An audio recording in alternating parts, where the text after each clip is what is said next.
After watching today's video lecture, students will be able to describe kinetic molecular theory, as well as describe the 4 phases of matter with respect to kinetic molecular theory, and be able to draw their particle spacing diagrams. You will also be able to classify your changes as either physical or chemical when given specific scenarios. Okay? And lastly, you guys are going to be able to use heating and cooling curves to correlate changes in temperature and energy with basically the phases of matter. Kinetic molecular theory states that particles of matter are always in motion.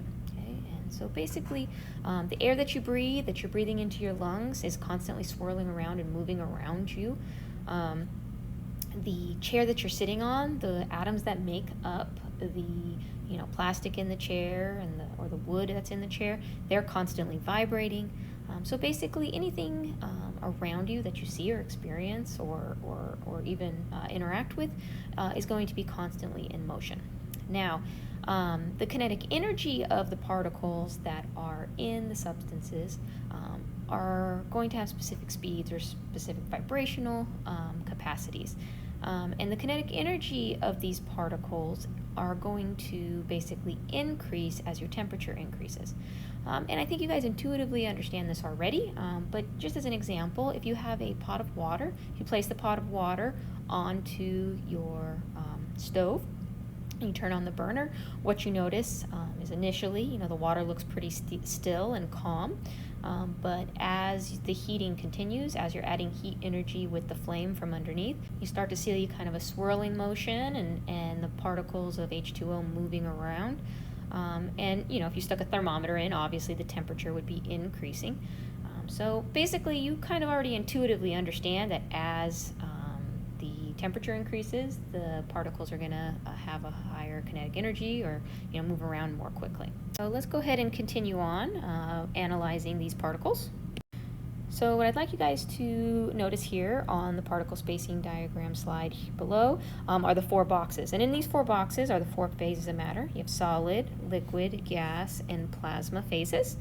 And in the various phases, you're going to have different spacing, or basically different distances between the various particles. Okay, so in the solid phase, you notice that the particles are very closely packed.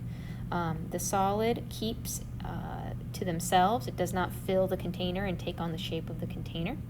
If you come over to the liquid, you notice that the particle spacing is a little bit larger than seen in the solid. And what happens with the liquid is it fills the container, or takes on the shape of the container. Okay. The next phase, you see gases. They are very spread out, right? So there's lots of spacing. They also fill the shape of the container like a liquid. However, they do it in all directions. Okay, so from top to bottom, they're going to expand to fill that container. Okay, and then we have our 4th phase of matter, which is plasma. And plasma is just kind of a superheated version of a gas. In fact,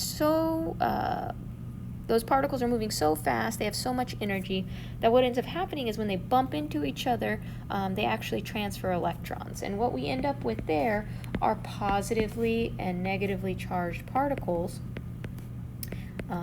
that make up the plasma.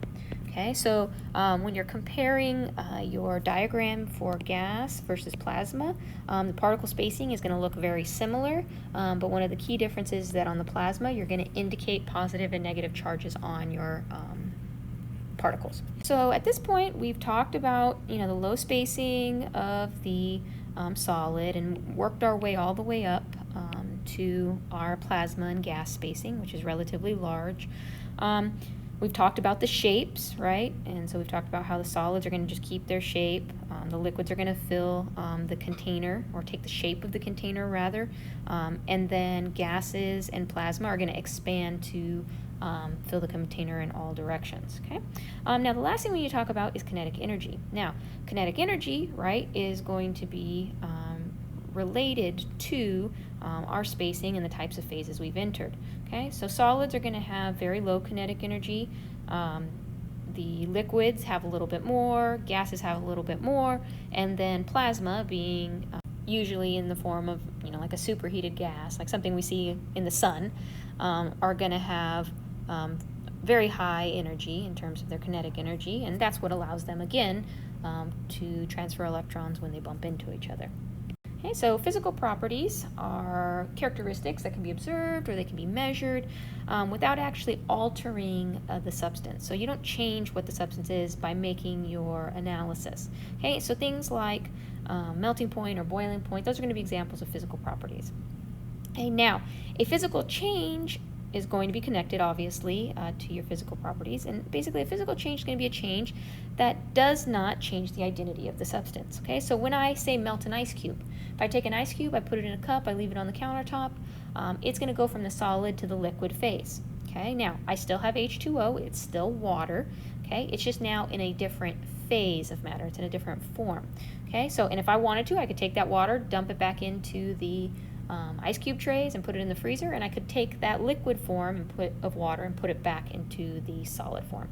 So your physical changes are going to be things that are going to allow the substance to stay what it is in terms of its molecular structure, but you can make some alterations, but it's still the same substance chemically.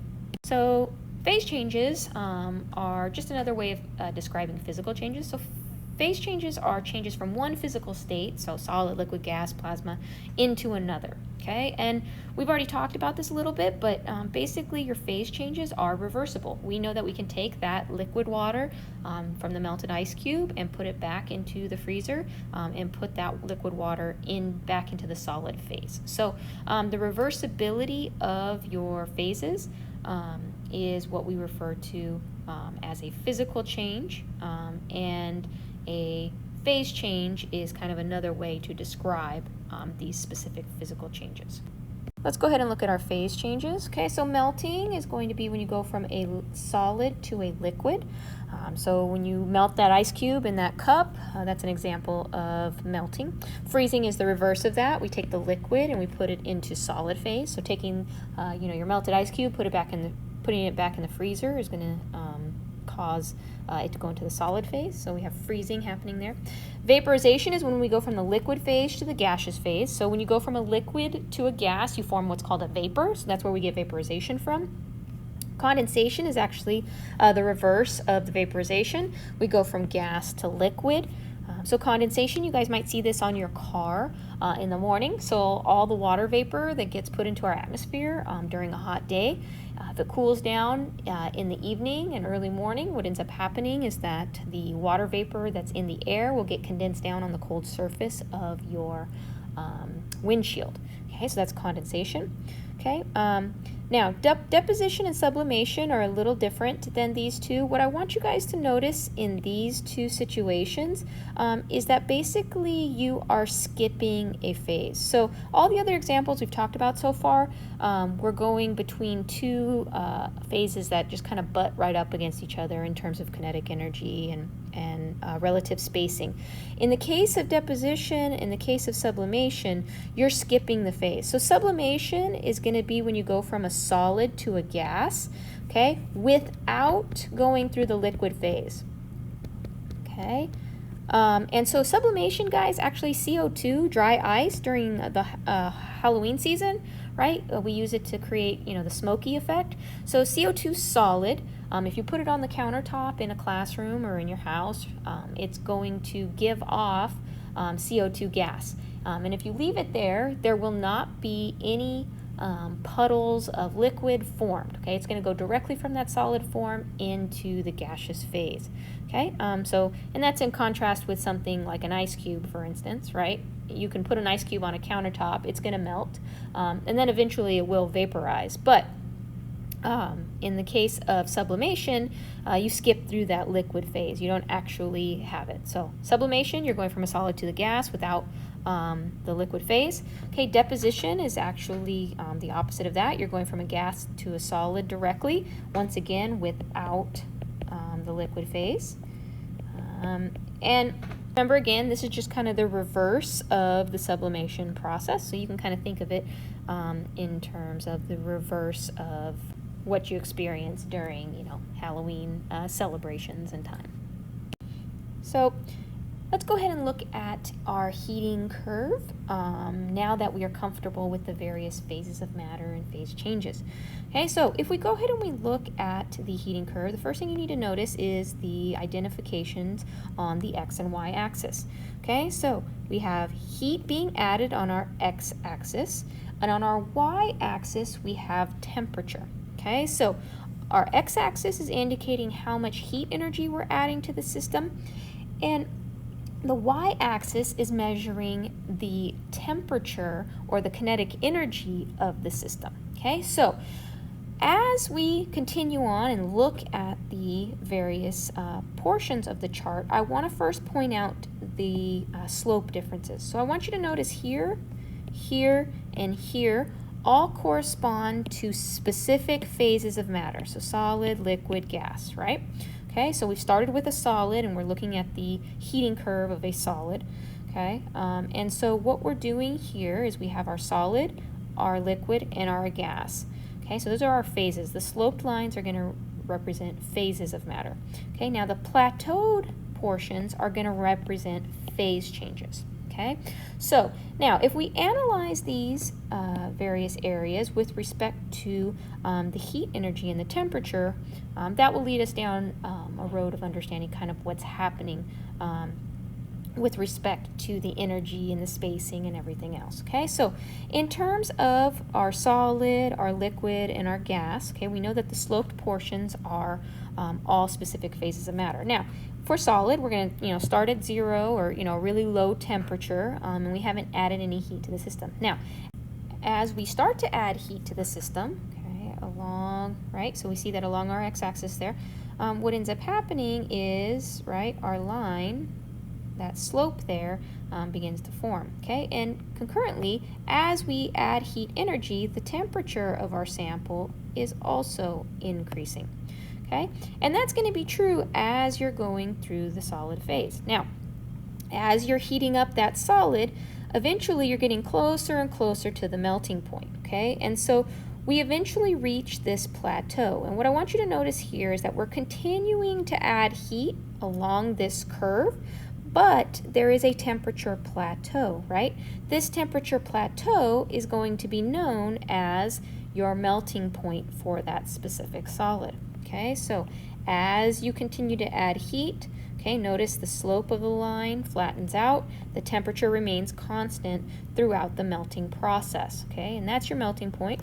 And at that point, you're kind of in flux. You have both solid and liquid present, and then eventually you're going to get to the point where you've added enough heat to now allow it to enter into the liquid phase completely, right? Okay, and so once you're in the liquid phase, if you continue to heat that liquid phase, eventually you're going to get to its vaporization point, right? Extrapolate there. Okay, and that's the temperature at which it's going to go from the liquid to the gas phase. Okay, so this is your vaporization point, and then eventually, as you've added enough heat, okay, you're going to get into the gas phase. Okay, so as we add heat, right, some things that are happening during the phase change, right, the particles' temperature are increasing. So we know that temperature of the particles is going to be definitely related or directly related to your kinetic energy. So we know that during the addition of heat to our various phases, our kinetic energy is going to be increasing, right? Okay. Why? Because the temperature is increasing, and that's the measure of our kinetic energy. Okay, so that heat energy is going into making the particles move faster. Okay, now, when we look at our phase changes, though, when we look at the two phase changes, notice that the temperature is constant. Okay, so what is the energy that's being added down here going into doing during the phase change? Well, in that case, it's going into making the particles separate. Okay, so the spacing is increasing. So in that situation, we're pulling the particles farther apart, so we're increasing our potential energy. Okay, so you guys should be able to draw up a diagram here. If I gave you a substance, you should be able to, show me going from a liquid to a gas, or if we start with a solid substance, you should be able to go from solid to liquid to gas, and you should be able to label all the parts and tell me the information about their relative kinetic energies and potential energies. Okay, now notice once again, I've only talked about kinetic energy with respect to the solid, liquid, and gas phases, and then potential energy with respect to the phase changes. So make sure you have that squared away. Okay, so now the next thing we need to look at is chemical properties. So chemical properties are basically related to a substance's ability to undergo changes and basically mutate or transform into something else. Okay, and so in the case of products versus say reactants, the products that you make from a chemical reaction are going to be different in characteristic than the original stuff that you started with. Okay, so like pancake mix is going to be tasting different and behaving different than the pancakes that you actually make. Okay, so, and that brings us to chemical changes. So a chemical change is one where basically one or more substances are used to create new things or new substances. Okay, and we see this with like combustion. Okay, so if we take a hydrocarbon of some sort and react it with oxygen and add a spark, you're going to get CO2 and H2O. Now, we know that CH4 is methane gas and O2 is oxygen, something we can breathe. And we know that O2 is something we can interact with. Methane is something we probably don't want to interact with if we don't have to, at least not in large quantities. But we know that CO2, right, the gas that we exhale when we breathe, is very different in characteristic than either of these two reactants. And then, of course, water is completely different than the other two as well. Okay, so your reactants in a chemical change are going to be different than the products that get produced. So something gets converted from one thing into another. So that is a chemical change. So some features of chemical changes that we should be looking for to help us determine that a chemical change has happened. First of all, color changes are a big deal. Odor changes, heat being released or maybe absorbed into the system, production of gases and solids. These are all good indicators that a chemical reaction has happened. Okay, and we see this in our day-to-day lives. Again, the pancake batter example, right? The way the batter tastes versus the way your pancake tastes, that's different. The way they look, the color, okay, those are examples of obviously differences between our reactants and our products. Okay, same thing can be true. We've seen, if you ever had moldy cheese in the fridge, right? That's a chemical reaction. If you watch fireworks, that's a chemical reaction. So basically, you're going from one substance to another, and these are characteristics you'll be looking for. Go ahead and let's apply some of our chemical and physical change knowledge. Okay, so let's go ahead and identify each of these examples as either being a chemical or physical change. Okay, so remember, with chemical changes, you're going from one substance to another. You're going to have color changes, odor changes, heat absorbed and released. You might produce a solid or maybe a gas. Okay, and then with physical changes, remember, they are going to be reversible, right? Okay, you're going to still have the same substance. Okay, so iron rusting.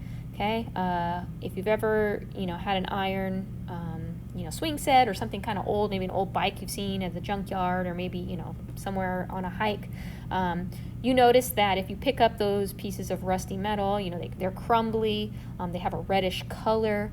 Okay, so they look very different than the iron pieces. So in that case, we're going to say chemical. Okay, the next example is the melting of ice. Okay, melting of ice. H2O is the molecule that makes up the water that's in the ice cube. And when we go from the solid to the liquid phase, we're still going to have H2O. It's just in a slightly different phase. Okay, and so in this case, we have a physical change. Okay, so dissolving salt in water. This one might be a little more challenging for you guys, but if you think about this from the perspective of reversibility, if I were to take the salt water, dump it into a pan, heat it up, and remove all the water or vaporize all the water, what's going to happen? I'm going to have white solid salt down at the bottom of my pan. Okay, another way you experience this, maybe when you go swimming at the beach, when you get out of the water, you go, lay out for a little bit to dry off, if you licked the back of your hand, you would definitely kind of have a salty flavor. And the reason why is because the salt has stayed behind when the water is vaporized. So this is going to be a physical change. Okay, and then we have bananas ripening. There is definitely a slew of color here. We start with that initial green, dark green color, and then we have the spotted brown. I'm personally very, very picky about bananas because I think they taste drastically different. Basically, I wouldn't eat any of those. I might eat this one, I would eat this one, and then these start to be definitely a no-go for me. So just flavor alone, I know there's going to be some sort of chemical difference. Okay, so colors have changed, texture has changed. If you have experience eating bananas, you know if the flavors are different. Okay, so we definitely have a chemical change here. Okay, so this is just the thought process, this is the approach for identifying chemical or physical changes with a set of data.